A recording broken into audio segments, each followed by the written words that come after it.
The following content is provided by MIT OpenCourseware under a Creative Commons license. Additional information about our license and MIT OpenCourseware in general is available at ocw.mit.edu. So what you're going to do to start with is you've got your model drawn on your blocks. The first step you're going to do is you're going to saw with the bandsaw your cut for the deck plane, right? And then I took a shortcut that I don't think Chris is going to want you to take. As I've done a lot with the bandsaw, and he wasn't here, so I got away with it. But what you're going to do next is you're actually going to hot glue this piece of scrap back on your model, okay? That way, when you're cutting out this plan, you have the support of a square model, right? Rather than trying to run it through the bandsaw like this, okay? It's just a safety thing. You could, if you really, I mean, the thing about running, that's a lot of work for the saw to do in that dimension. That's a lot of cutting for it to do. You probably saw it smoked a little bit when I was cutting. What you may, and it would be perfectly fine to actually translate, when your model looks like this, you've got this line drawn on here, you could translate it over onto this plane. Just take a square and square it over, make a few marks, and just draw a rough line, and then saw it this way with the round side up. That's perfectly legit too. Does that make sense? You might find it easier to do it that way. It's a few extra steps of marking, but that would be fine.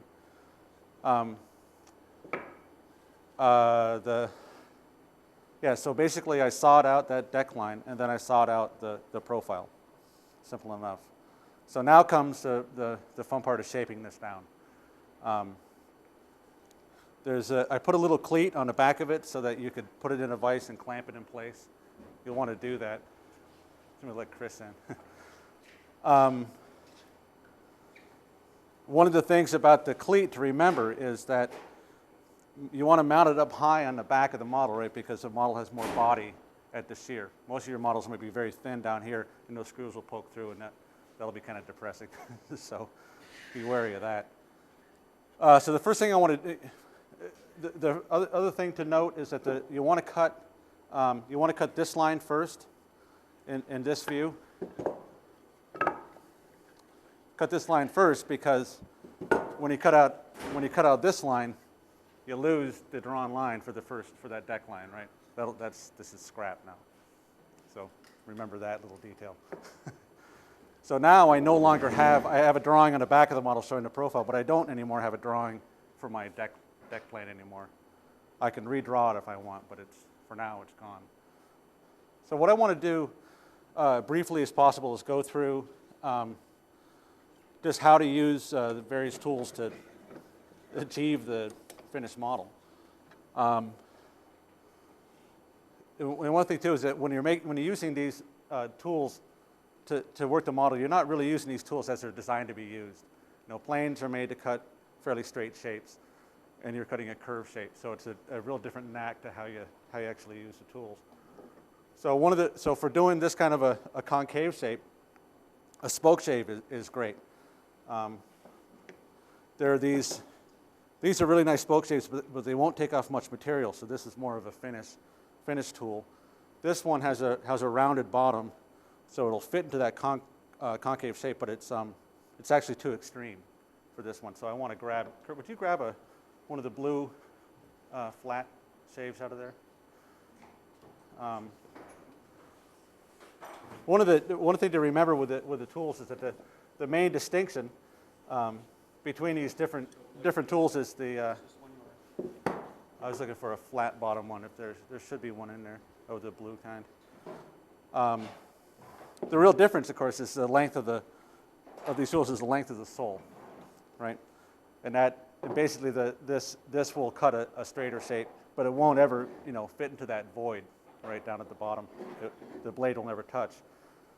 So this plane, being smaller, can come closer. You can also skew the planes, which effectively shortens their length. I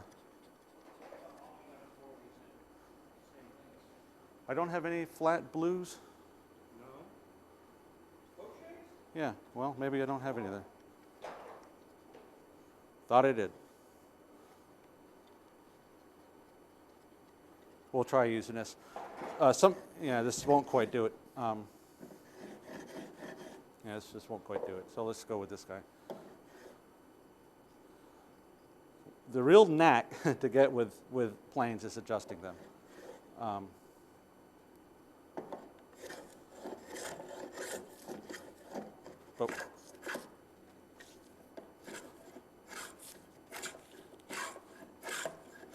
But you can see I can shape this down pretty readily and start to work that shear. What you have to do when you're cutting these lines is you always have to get down low and look at the line. You have to foreshorten the curve and then see if it's fair. This is the word you're going to hear more than anything is fair.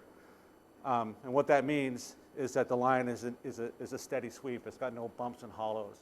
And you can get, so even with my thick glasses, you can get so you can see, you know, like a millimeter easily over pretty long distances, you know, over a few feet, certainly. So always get down and look at the line. You know, Tony drew these pretty sketchy shear lines, so you just have to kind of be in the middle of that for now, and but just keep looking at it. And if it looks nice to you, then it's probably fair.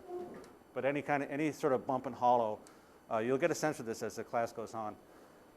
Another thing with the tools is that as you always have to be planing downhill, right? The grain of the wood is running out on this edge in this way. As I go uphill, it'll just shred, right? The knife will grab a chunk of wood and just tear it right out. So you have to kind of go until the point where it starts to tear out, and then come back the other way.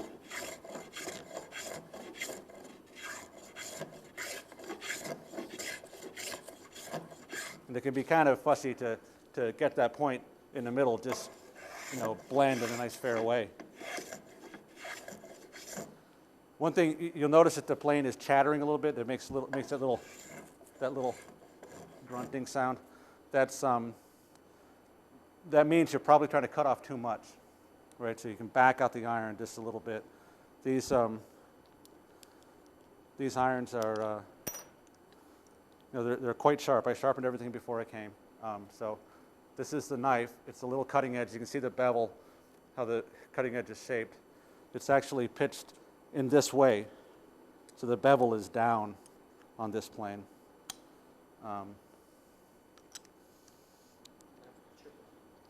And these little things are set too tight.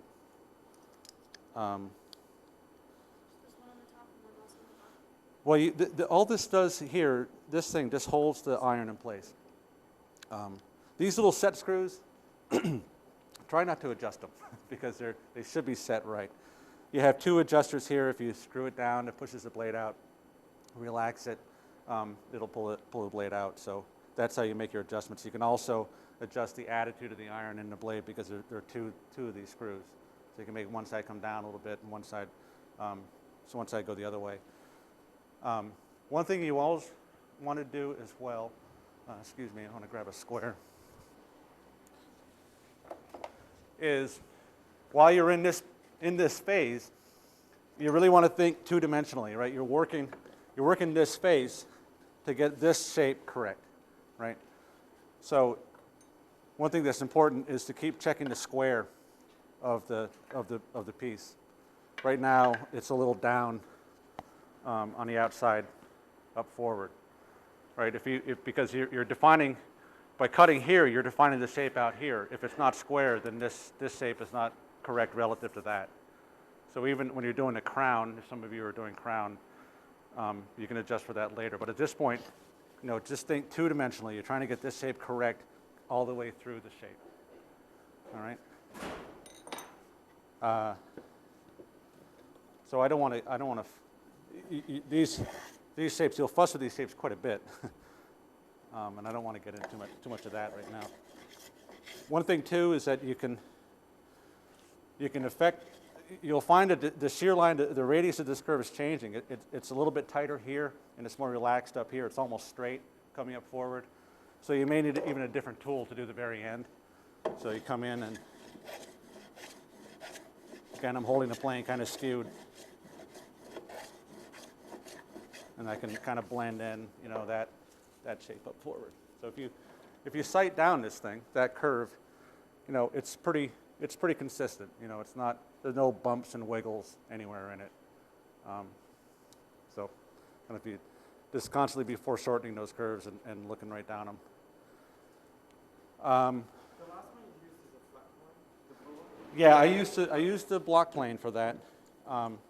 But these are all variations on the same theme, right? They're all basically planes. They're all chisels, you know, with an iron body to control them. But they'll do different things. Like I say, this will do a really tight curve if you have one. This a little bit more relaxed. I can also adjust how relaxed it by lengthening the sole on the wood by skewing it. This one, you know, again, I can adjust it to the curve just by moving it around. It'll all become second nature soon enough. One of the things after you sawn the shape on the bandsaw, most of you have a pretty straight transom. That's pretty easy to get that, you know, with the end grain sander over there. You can make that into a nice plane that way, and that'll be dead at right angles to the back, and that's what you want. The rest of the shape,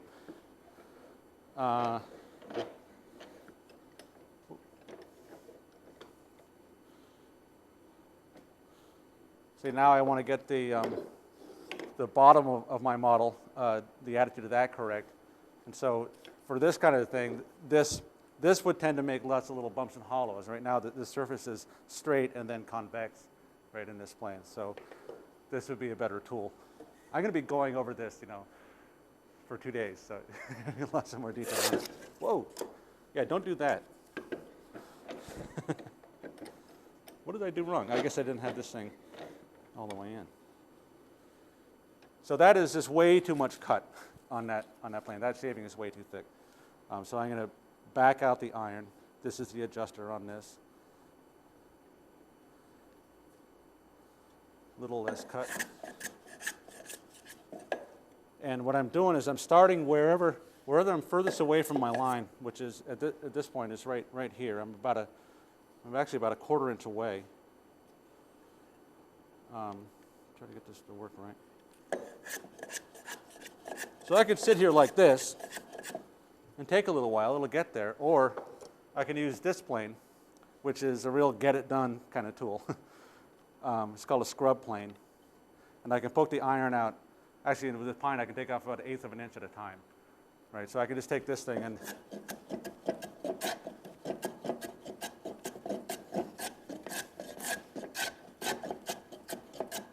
just rough it in with this guy. Again, I'm trying to stay square across the bottom. But this plane is about as far from a finish tool as you can get.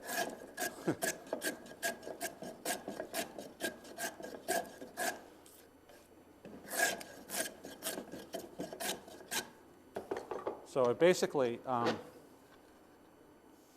want to do more than that.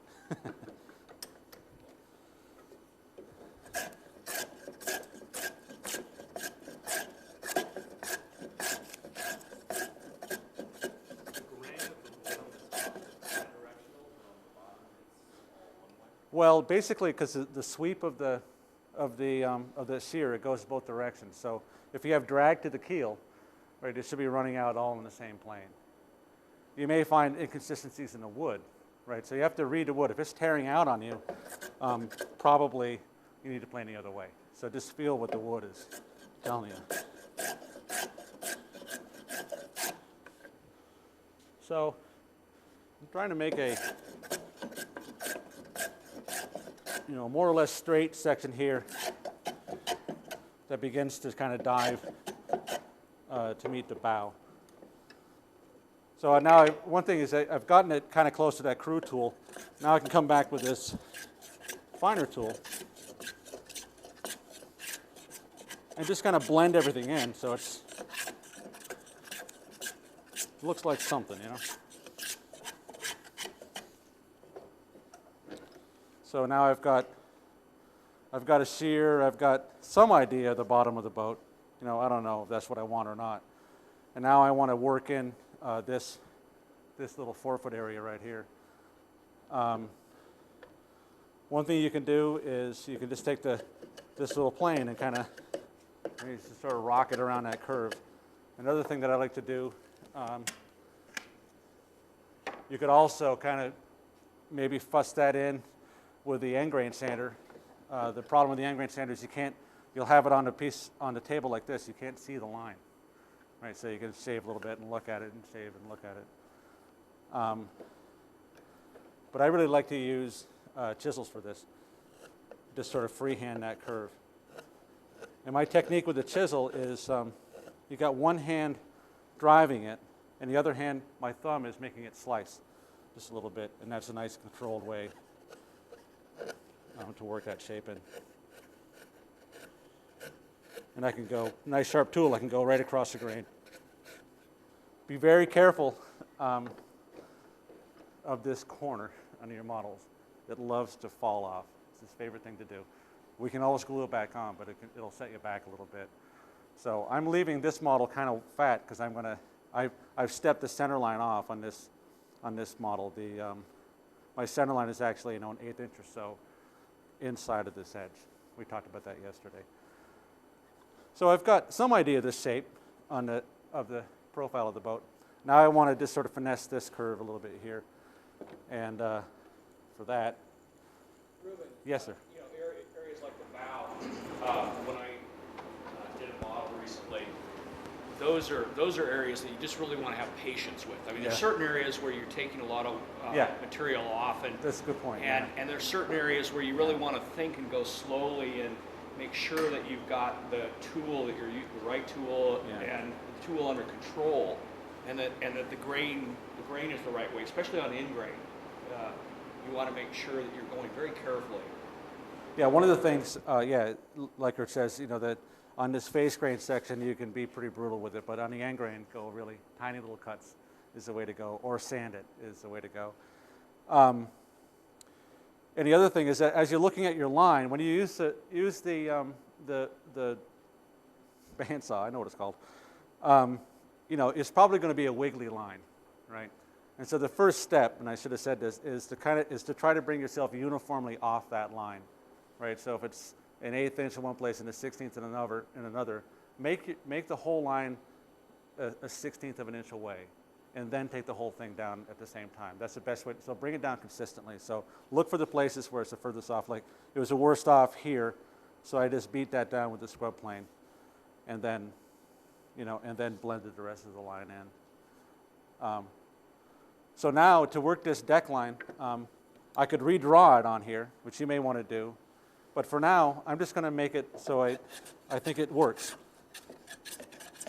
And you'll notice that the plane does a pretty good job on its own of finding the high spots as you're going along.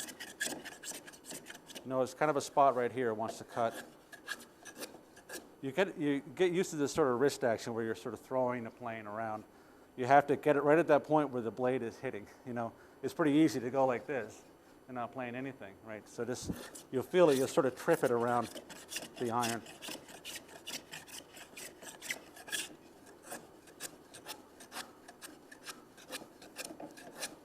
Again, you should be constantly checking for square, in this plane now. Now I'm pulling the plane toward me because I got run out any other way.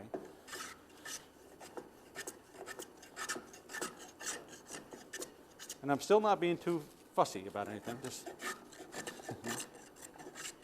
sort of working it in. So right now, if you look at this deck line, you can see up here it's kind of hollow in there. You can see that little bit of it's sort of concave in that plane. I don't know if you can see that or not. Right up in there, it just kind of goes. You see that little tiny woggle? I can. You will when you're looking at it more closely. That's not correct. You want to take that out if you can. So I'll probably just blend it back in here a little bit more. At this point, I still know that, like on this model, that I'm too wide here. I know that. But I'm just letting it go. You know, all the lines that Tony drew were kind of oversized, so.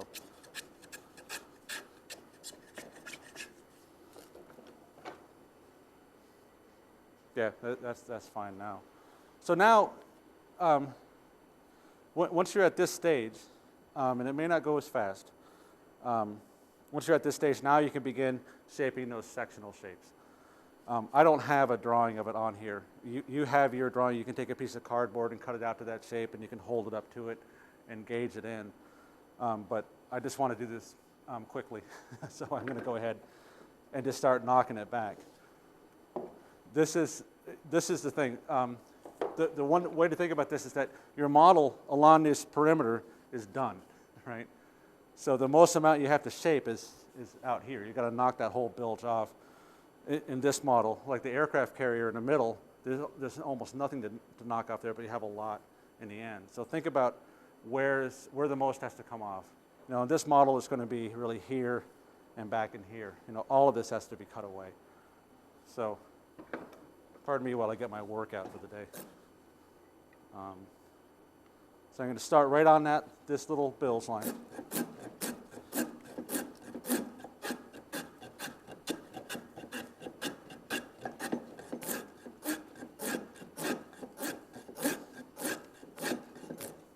Back, see it's tearing out really badly right in here. That's that run out problem.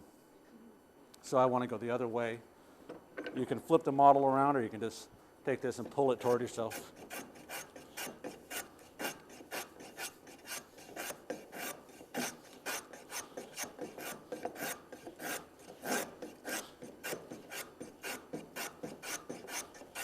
So I can even take off more wood than I am. This is not used to working with pine. Shape's a lot easier than teak.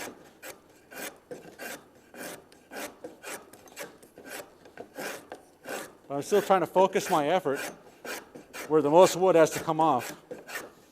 And as you're doing this, don't ever go ahead of your own thought process. If you find that the tool is too aggressive and you can't see, if you're taking too much wood off somewhere, slow down, use another tool, and just sort of slow it down, kind of smooth it out so you can see it better.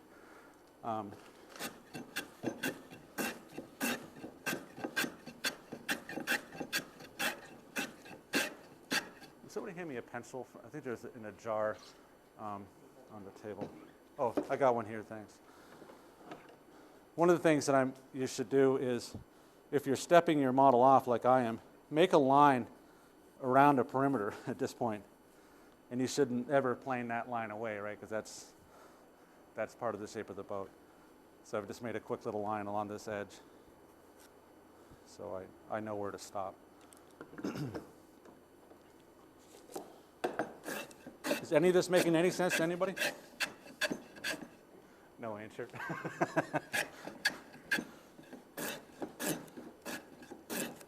I think that, so much of this is best learned by doing. So I'm being deliberately brief with this.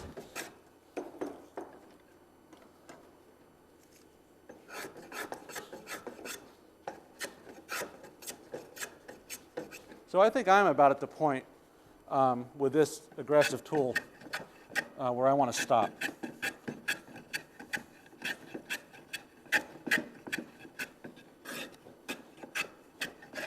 So I don't want to get ahead of myself either. But you can see a couple of things that are beginning to take shape. One is that the bilge is that point of greatest curvature.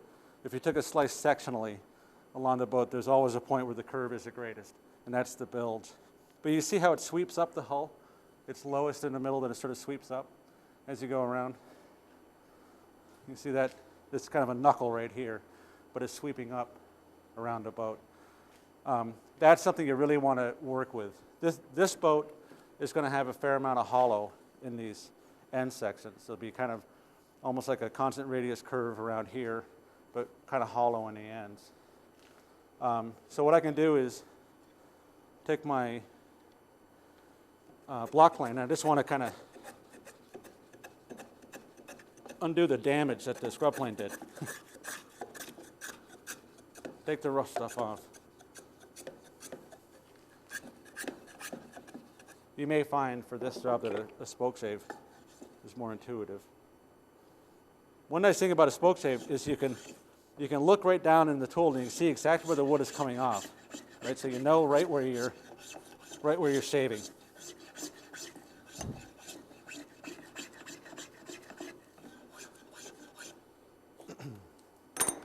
I'm gonna go the other way to get the right attitude. The bench was interfering with the tool.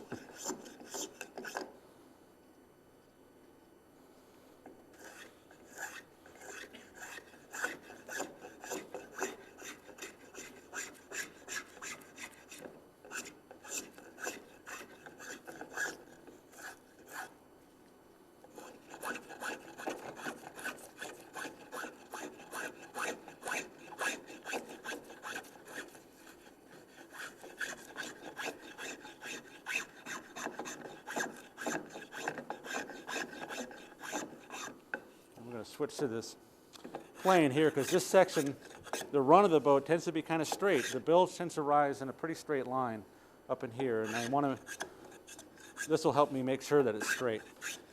You're going to have a little pencil line out here for your transom, so you're not going to be guessing quite as much as I am. But basically, I think hopefully you can start seeing how you'll have a midship section and you're taking that shape now and you're kind of blending it into this shape that you are aware of back here, then you're blending up to be a fine point up in this end. For this point back here, I want to switch to this round bottom spoke shave because this is quite hollow. I mean, one of the things,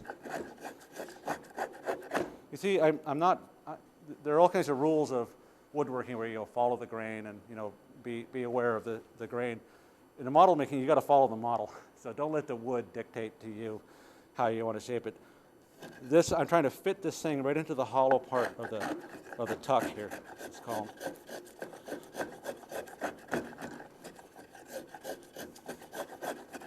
And I'm being pretty aggressive with the tool.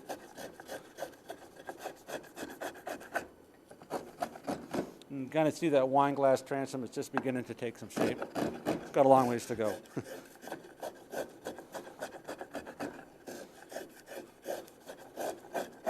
But I'm sort of increasing that amount of curvature all the way to the stern. I think I want to get right down here and look at here.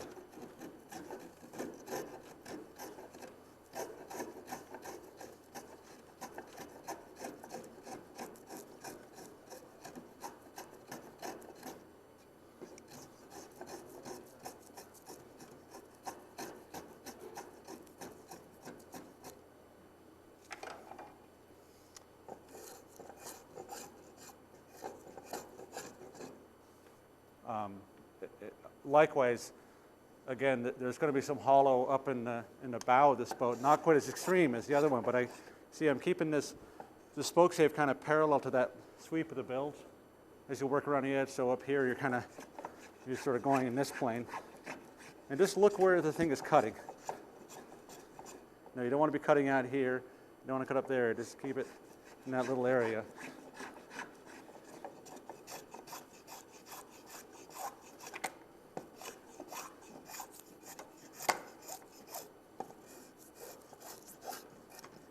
Now I'm finding with that, even that round bottom shape, I can't get this shape to be quite what I like. So these little microplanes are pretty good for this, the rasp as well. But I can run this little tool right in that hollow. It's not the fastest tool in the world.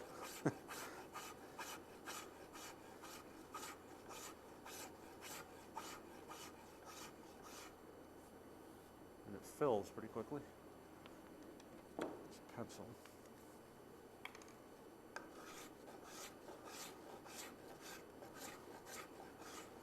This is mostly to help you guys get a sense of the order of it and kind of what tools to use when.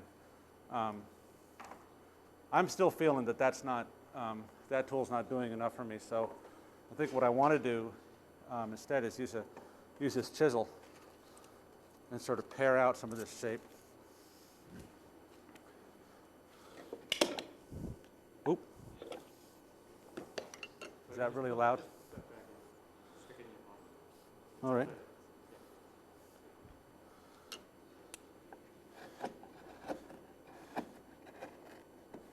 To do this, I'm using that little knuckle right there just to rock on the back of that chisel and just sort of carve out some of this shape.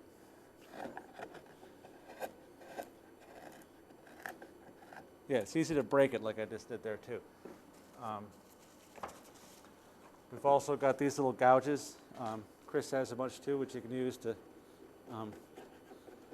get some of that hollow out.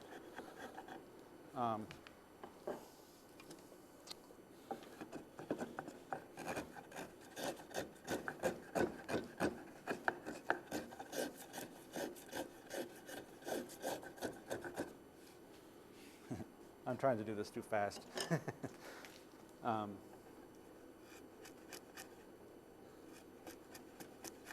So now I'm just going with a chisel. I want to just bring this down something like I want it at the line back here.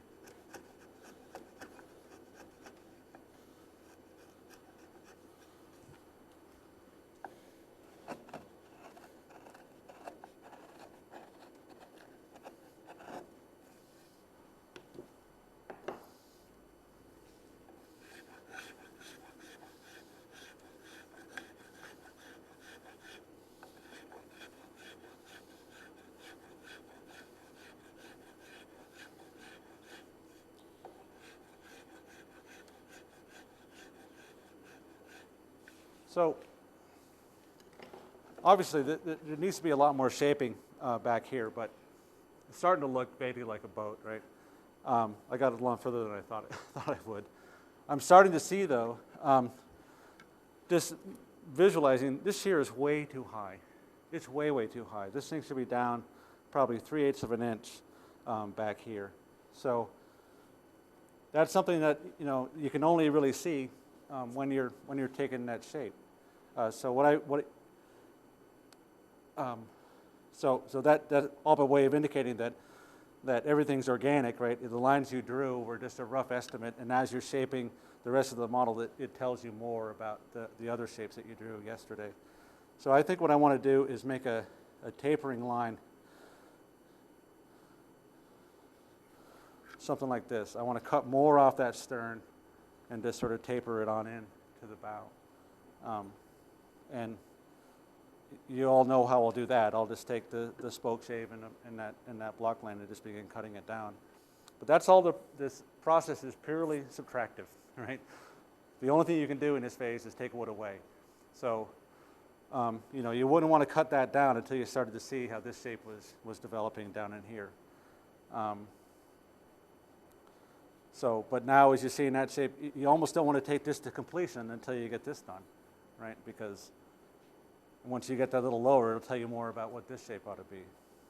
But the other tool I want to show you, one of my favorite tools.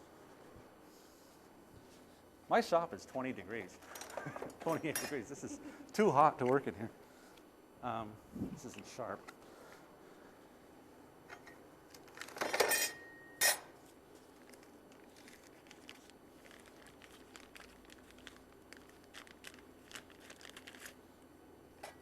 This isn't sharp either, but I'll get into this later, how to sharpen these. This is called a cabinet scraper. You get this kind of French curve shape or you get rectangular shapes. And it's a great tool for just shaping and shaving and working kind of slowly. It's not cutting terribly, but it'll cut better than this. But you can really kind of work in. You can use the tighter radius curves to kind of work in shape here. It's also great for taking out your tooling marks, so you can see better about, what you're doing. Sandpaper works well too, but you may find it fills too quickly. The last thing, I think, does anybody have any questions on that? Like I say, this is what we're going to be doing, so we'll be repeating everything. I just want you to get started. But why don't we all grab everybody grab one of the block planes out of here. The block lanes being these guys. I think there are 9 of them all told. There's one here too. I just wanted, let's just go through, I'll use this as a demonstration, but like I say, the key to using those planes is how you adjust them. Every one of you has some kind of a mechanism for raising and lowering the blade in the bed. Excuse me. And there's always, as you go clockwise, you know, it'll push it out. There's always some built-in lash. There's always a little play right in this thing. So between backing it out and pushing it in, there's always about and some of them like a full turn before they'll adjust. So everybody feel how that mechanism works, but you just want the blade to be barely peeking out of the sole. Just barely peeking.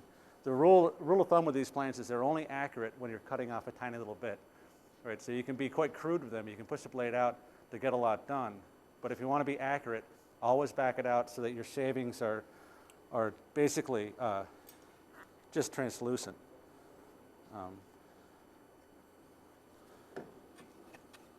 So this plane is just nothing but a big version of one of those. So like that shaving, that's a pretty good shave, pretty heavy shaving for this kind of job. You know, it's maybe, you can kind of get a feel for that. But if I do it on another piece here.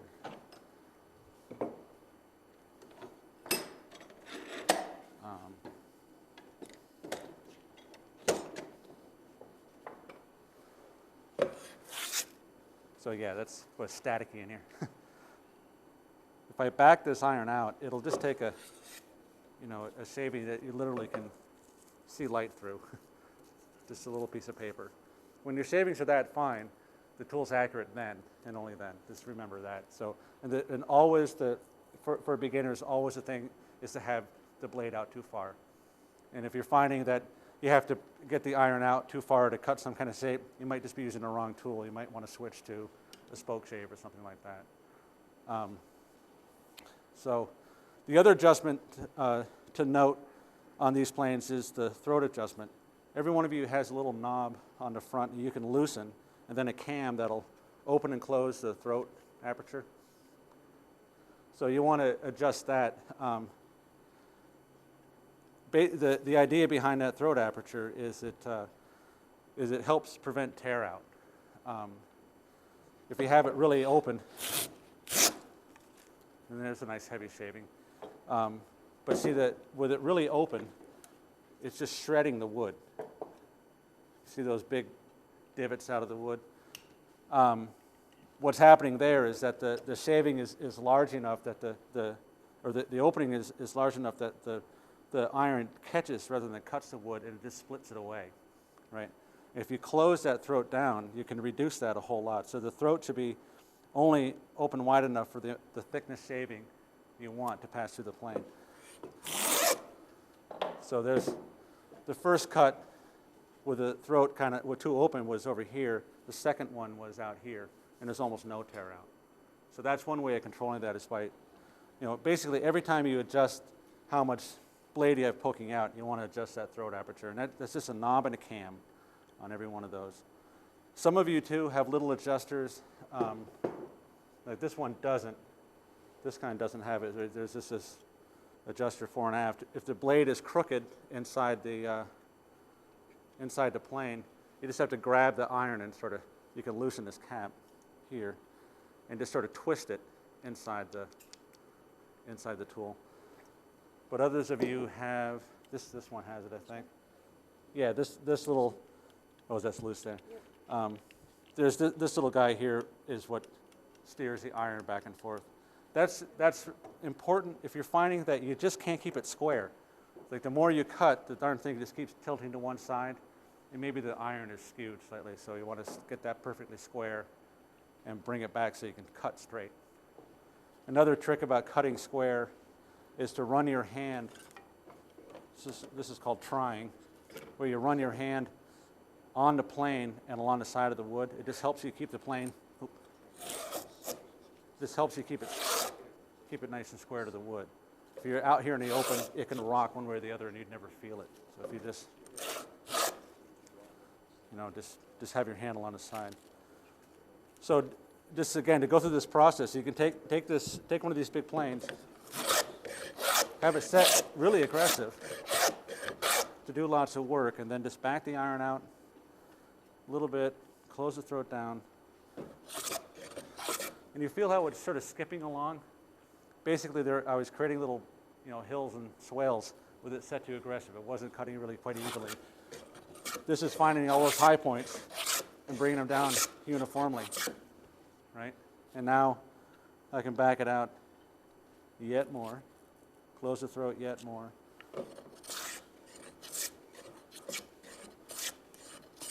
And start taking, those really nice shavings out.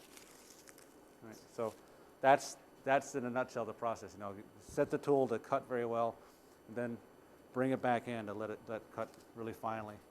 These tools, you'll just never get them to work as well as these little block planes. They're just not a real good finish tool.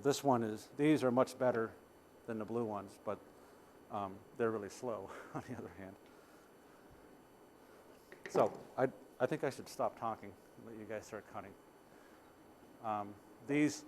The tools that we take out of these bins here belong to my little organization. So whenever you take something out of there, please put it back in.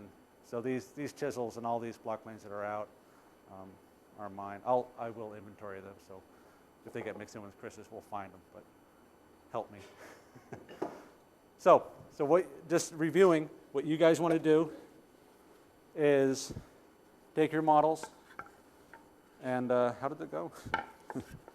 Cut out your deck line, right? And then glue the block onto this side, and then cut out this shape, the profile in this plane. And if you don't want to glue it on, just transfer your lines over to this side and saw it that way, and then begin cutting, ferrying out the saw marks and shaping the thing down. That all make sense? Unfortunately, there's only one of these scrub planes, so you have to share this one quite a bit, especially in the early going. But that's it. Go to it, guys.